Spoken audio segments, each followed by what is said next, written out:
As a believer, I can say that some days are very good days, but there are some days that are very, very difficult. Being a believer definitely does not exempt you from difficult days. And I really believe this is why in the book of Exodus 3 and 12 in specific, the Lord says to Moses, "And this will be the sign to you that it is I who have called you." It was not a sign to the Israelites. It was not a sign to Pharaoh. It was not a sign to Moses' siblings. He said, "And this will be the sign to you that I am the one who has called you." Because God knew that there would be days that we would question, can I really do this? Can I continue to live the life that I am living successfully? Could I really do this job? Could I continue being a good mother to these children?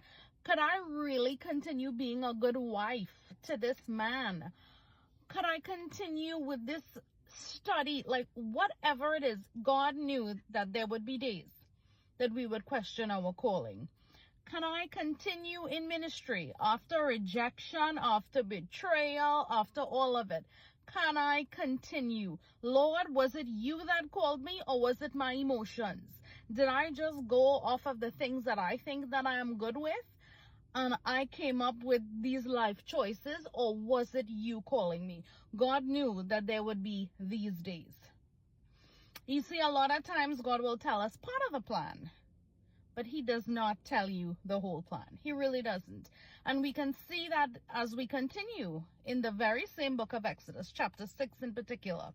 This is after Moses goes to Pharaoh the first time with Aaron, and they have the infamous story of the throwing down of the staff turned into the snake and all that.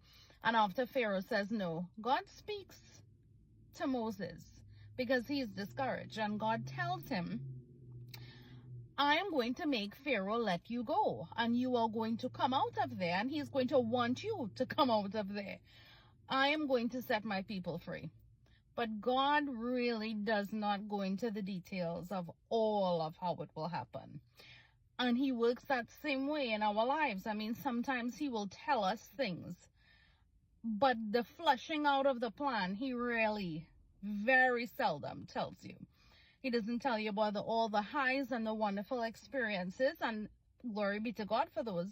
And he also doesn't tell you about all the seasons of feeling despair and discouragement and depression and rejection and hardship and can't carry on.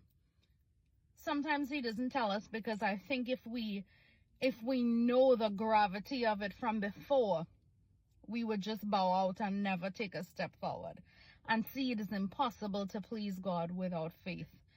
So if you're in a season where you don't know what's coming next, if you're in a season where you feel like, Lord, I can't carry on, just remember the story of the Exodus. He is still that same God.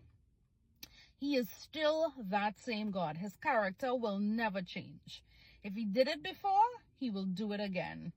Because his goodness, his love, his mercy, his faithfulness endures to all generations.